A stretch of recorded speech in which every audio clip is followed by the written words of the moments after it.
The United Nations has long recognized that effective and accountable security institutions are really at the core of a number of different activities that the UN undertakes. So it's important for early withdrawal of peacekeeping operations.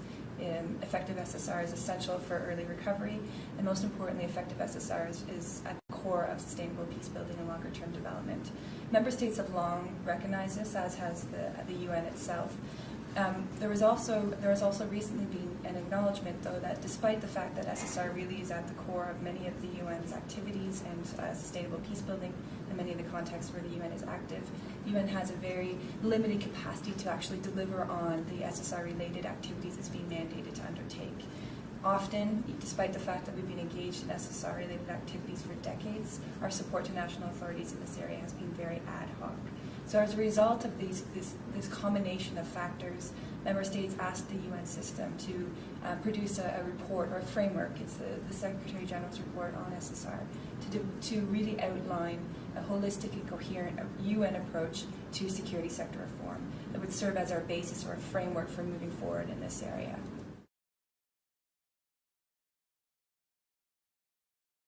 There are a number of funds, agencies, programs, or departments in the UN system that play a really important role in security sector reform, often at different phases of the conflict cycle. For example, there's Department of Political Affairs, DPA, which plays a really important role in ensuring that SSR provisions are built into peace processes at the very beginning of a peacemaking process, as well as throughout their special political missions. There's UNDP, the United Nations Development Program, which provides assistance to national authorities in the area of oversight and management, as well as in a variety of other areas. It also takes very much a longer-term perspective on how to support national authorities throughout the entire peace-building process. That's also true of the Peace-Building Support Office, which is the support office for the Peace-Building Commission, which supports national authorities in sustainable security sector reform following the withdrawal of a peacekeeping operation. Of course, there's Department of Peacekeeping Operations, DPKO, which plays a role in security sector reform in a variety of different areas, in defense sector reform, in corrections, in policing, and other areas. There's UNIFEM, which plays a critical role in ensuring that the gender dimensions of security sector reform are taken into account across the spectrum of UN engagement. Okay. There's UNICEF, which does the same with children and children's rights. So there are a whole range of different UN agencies, funds and programs who are undertaking SSR, and they are all part of the Security Sector Reform Task Force. In terms of the type of support that we provide in a mission context, this varies. I can give you a couple of specific examples. In Burundi, the integrated mission BNUP has been providing support to national authorities in the area of SSR for quite some time. Specifically, BNUP recently provided support to national authorities to develop a National Security Council, which would serve as sort of an overarching body within the Burundian government to develop a national security plan, which is something at this point in time that's missing in Burundi. Burundi has very clear subsectoral plans, but there's no overarching. So when I say subsectoral, I mean for its military, for its police, and soon for its intelligence services, but there's actually no overarching national security plan. So the fact that national authorities have decided, with support from BNUP, to develop a National Security Council and a plan is quite an important step forward for security sector reform in Burundi. That's an example of BNUP support. Yeah. The most important body that the UN has established in this area is called it's a UN Interagency Security Sector Reform Task Force. This was developed by the Secretary General's Policy Committee in early 2007. The task force is a really critical body because what it does is brings together, both at the working level and at the principles level, all of the key funds, agencies, programs, and departments in the UN system that have anything to do with security sector reform. And this task force meets regularly. Very regularly at the working level and about 4 or 5 times a year at the principals level. And what it means is that we as a system come together, we talk about the work that we're doing in the area of security sector reform, and we try to the extent possible to build a coherent approach to our work in this area. And we keep each other informed. It's actually a very effective mechanism of information sharing, which otherwise would probably not exist in the UN system at headquarters, to be frank. The operational arm, in large part, of the Security Sector Reform Task Force is the Security Sector Reform Team.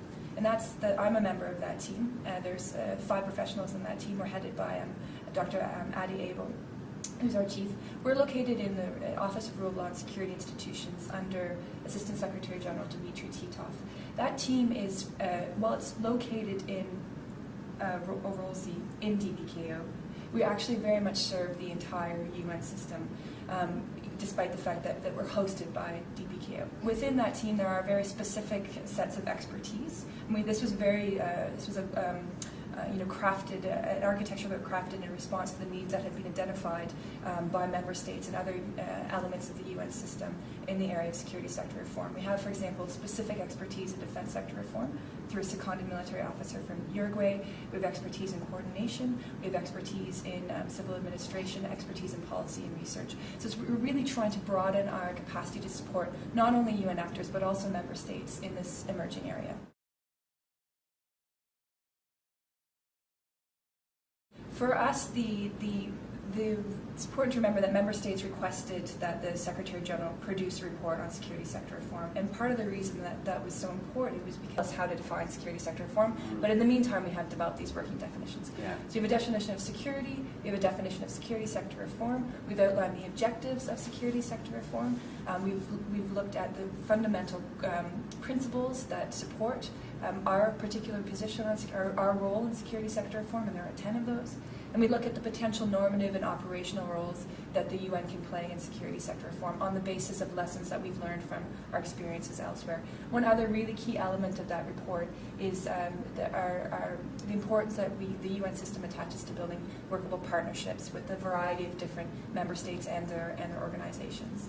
Notably, of course, the African Union, which is really building its capacity in this area, but other regional organizations as well.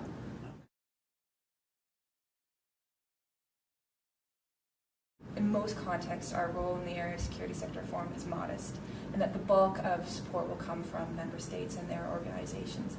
Where the UN may have a real niche or added value is in working towards developing a transparent framework on security sector reform. There are a number of, as we've discussed before, a number of different security sector reform principles, handbooks, guidelines out there. South Africa, for example, has some very clear thinking on security sector reform. ECOWAS, the African Union, is on its way to developing a framework. OECD, EU, there are a range of different really good thinking out there.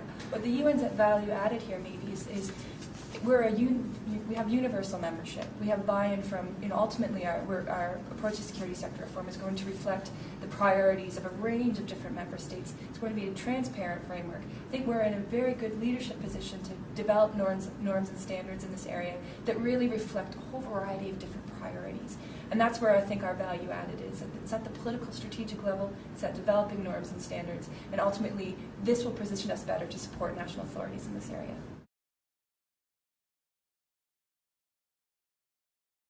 And I think that's very important to stress that ultimately we need to draw on the expertise existing in this area because we're a small team. I think the role of civil society is really important to us. Maybe on a more technical level, the work that our team is doing in support of the Security Sector Reform Task Force has a number of different elements to it, including the development of technical guidance, development of best practices and lessons learned, development of a human resource roster, and a range of other different initiatives. I think in the development of these tools, we really need to draw on the type of research that I know a number of different organizations, both in the global south and in the north, are doing in this area. There's a lot of opportunity to input that research into the development of our guidance, for example, guidance on national ownership, or thinking through how we ensure a broad and inclusive participatory national dialogue around security sector reform at the very early stages of a transition process. These are experiences that we really can draw on as an organization, build into the tools that will essentially guide the organization in this area over time.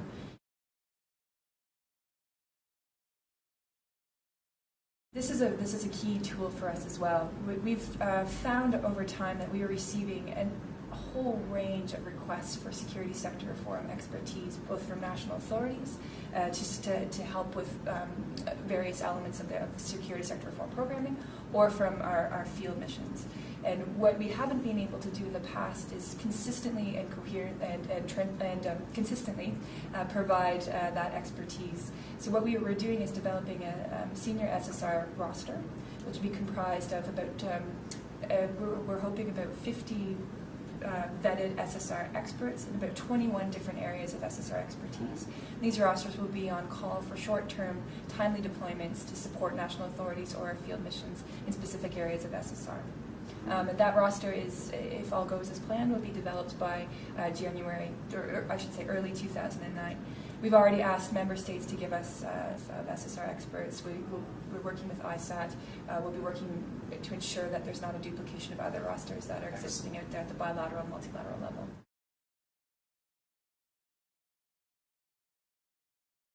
I think a case that we haven't talked about is Central African Republic. And in Central African Republic, the national authorities held a national dialogue on security sector reform in April, and they were able to develop very comprehensive thinking and fairly comprehensive program on. It was a national dialogue on security sector reform that identified the challenges in many different subsectors of the security sector, and set out a plan for moving forward to ensure that these challenges would be addressed over a specific period of time. And that was very much that was led by national authorities. However, UNDP provided a great deal of support for that national dialogue process, and it's now providing a lot of support in following up on how best to meet those needs over time. So again, I want to stress that it was national authorities that led that process, but with real backing from a number of different UN entities, including mostly prominently UNDP.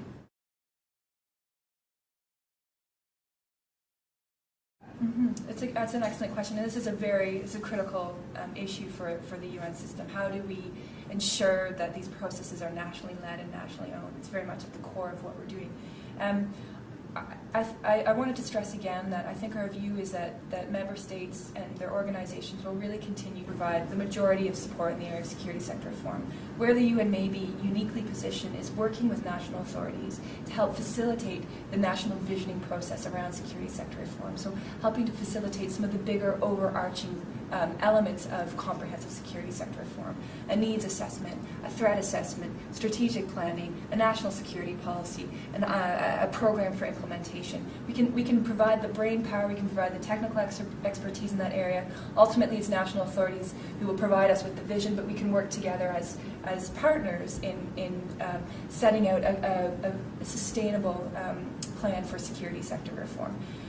That's where I think our value added is in the area of security sector reform. Of course, we have very solid expertise in the police division, in providing support and training for the police, in the corrections, and providing support and training for corrections and judicial reform. But I'm talking more broadly about the more comprehensive approach to security sector reform. That's where I think the UN's value added is.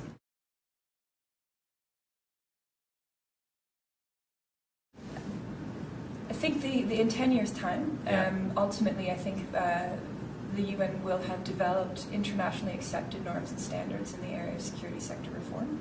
These norms and standards will then serve to guide not only our work in security sector reform, but also potentially the work of other international organizations and member states working in this area.